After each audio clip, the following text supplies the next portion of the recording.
महाराज जी, मेरे हृदय में जो भी भाव या माधुर्य था वो विकलता और शोक में परिवर्तित हो गया था, क्योंकि आपसे, वृंदावन धाम से, लताओं से, श्री विग्रहों से, सभी से माता के जीवन की रक्षा की प्रार्थना की, सब पूजा पाठ भी किए, फिर भी माता जी चले गए। तो अब लगता है कि क्या प्रारब्ध के आगे सब प्रार्थनाएं विश्वास विफल हो गए?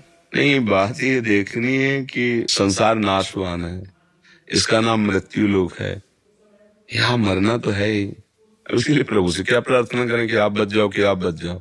वो तो नंबर फिट है, नंबर फिट है, पहले से निश्चित है। इतने वर्ष में, इतने सेकंड में इस तिथि को इतने मरोगे, वो निश्चित हो गया। अगर हम सकामता करते हैं तो फिर हमारे हृदय में निगेटिव भाव आ जाएगा, क्योंकि ये सत्य है, शरीर छोड़ना पड़ेगा।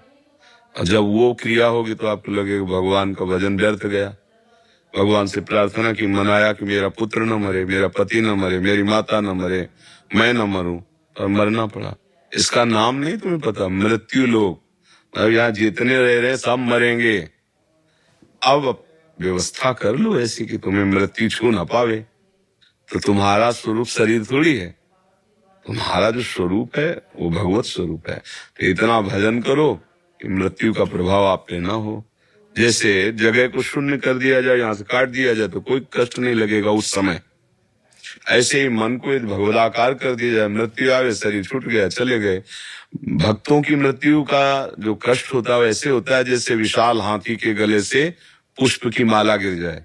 तो उसको समझ में भी आता है क्या? नहीं, ऐसे ही भक्तों का मृत्यु समय होता है। आनंद पूर्वक भगवान के धाम जा रहे हैं, उनको कोई कष्ट थोड़ी होता है। जाना सबको है, चाहे संत हो, चाहे असंत हो, चाहे कोई भी हो, मरना सबको है। अब ये बात तुम्हारी समझ में नहीं आई तो फिर उसके लिए तो फिर नकारात्मक भाव का खुला हुआ मार्ग है। हे भगवान, ये बच जाए। अब उसके मरने का समय कैसे बच जाएगा? वो तो जाना ही पहले से निश्चित है। हे भगवान, ये आपको प्राप्त हो जाए, ये भक्तों की चाहत है। हे भगवान, आप कृपा करो, ये जीव जो मर रहा है, चाहे मेरी माँ हो चाहे कोई, ये आपको प्राप्त हो। भगवान, अब इसे दोबारा जन्म ना हो। भगवान, आपके चरणों के समीप ही रहे। ये भक्तजन प्रार्थना करते हैं। यहाँ तो मरना है ही, इसके लिए क्या? मरना है पक्का। अगर ये बात स्वीकार कर लोगे तो अमर हो जाओगे। और अगर ये सोचोगे कि दवाई या प्रार्थना या किसी का आशीर्वाद मृत्यु के ऊपर नहीं चलता, किसी का, सब जो आशीर्वाद दे रहे उनका भी शरीर छूटेगा, सबका छूटेगा। तो सत्य बात स्वीकार कर लो कि मृत्यु तो सबकी ही होनी है। फिर उसमें अश्रद्धा क्या करना? मेरी माँ चली गई, मेरे पिता चले गए। इसमें तो और बढ़िया आनंदित होना चाहिए कि चलो वो गई, हमारा नंबर है। राधा राधा राधा राधा राधा भजन करे। अब यही कि बुद्धि ठीक ना होने के कारण संसार में तो यही। एक बार एक ब्रजवासी के घर गए बड़े प्रेम से, लिवा गए जब भिक्षा का, तो पवाया, तो पा के बैठे। हम कहा, सुनो भाई, तुम्हें पता होना चाहिए कि तुम एक दिन मरोगे, इसलिए तुम्हें नाम जप में रुचि होनी चाहिए। उनकी पत्नी रसोई से निकली और कहा, इस बाबा को कभी मत लाना। ये मरने की बात कह दी।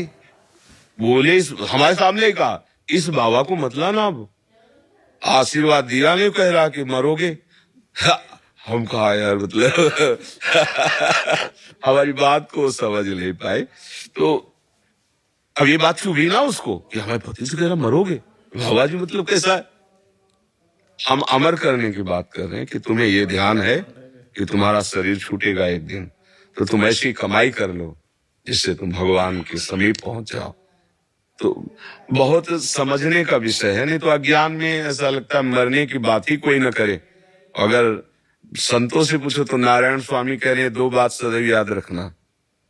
एक कि तुम्हारी मृत्यु निश्चित है, और दूसरा कि तुम्हें बचा सकते हैं तो भगवान केवल बचा सकते हैं। मतलब भगवान का भजन और मृत्यु का भय तुम्हारा उद्धार कर देगा। ऐसा लगता है यार मरना ही है तो सब कोई साथ नहीं जाएगा। अरे राधा राधा राधा राधा राधा राधा।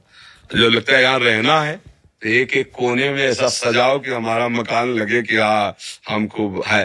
मरना है यार, क्या मकान, क्या दुकान, जो हो रहा है हो रहा है, जाना तो है यहाँ से। राधा राधा राधा राधा।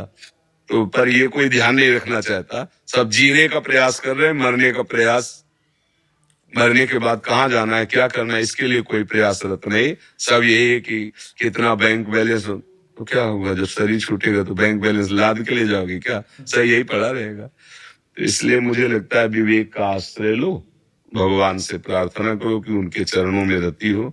यहाँ सबको मरना है, सबको जाना है, कोई आज कोई कल। और जब लोग शव यात्रा लेके जाते हैं ना तो कहते हैं राम नाम सत्य है, मतलब अभी तक तुम्हारा जीवन सत्य नहीं, सत्य है तो भगवान का नाम। अरे खुद समझ ले कि राम नाम सत्य है तो तेरा जीवन सत्य हो जाएगा। पर लोग कहते वही बात है। देखो हमने देखा है, जैसे पड़ोसी कोई मरा और खूब रोया धोना हो रहा है ना, तो पड़ोसी आता समझाता है, भाई एक दिन तो सबको जाना है। अरे यार इतना बढ़िया ज्ञान उसका है। और जब उसके यहाँ मरा तो वो छाती पीट रहा है, वो समझा ले आ रहा है। यार क्या समझ है उसको जो समझा ले आ रहा है, वो खुद उसमें फंसा हुआ है। अगर ये समझ आ जाए कि सबको जाना है तो सच्ची मानो फिर भजन छूटेगा नहीं। क्योंकि असली वस्तु परम धन प्रभु का नाम है। ये लगे खूब नाम जप करो यार, जब जाना ही है तो ये तैयारी पक्की होनी चाहिए नाम जप की। यहाँ जैसे भगवान चला रहे और ये भरोसा नहीं कि अभी हम 20 वर्ष जिएंगे कि 10 वर्ष, सेकंड का भरोसा नहीं है।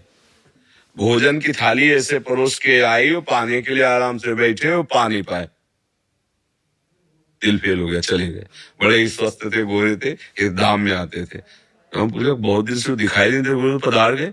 वो तो बहुत स्वस्थ थे। बोले आओ पत्नी से कहा भूख लगी भोजन लाओ, भोजन ला के जो सामने रखे एकदम ऐसे किया, वो गए, खत्म खेल, एक सेकंड में खत्म। अब कौन सा वो सेकंड आएगा हमारे जीवन पता नहीं। तो हर सेकंड हम सावधान है, राधा राधा राधा राधा, जब चाहे तब बुला लो। तो अब ये सत्संग के द्वारा अपनी बुद्धि को समझाओ, इसमें रोना धोना या इसमें संकल्प विकल्प काम नहीं करता है।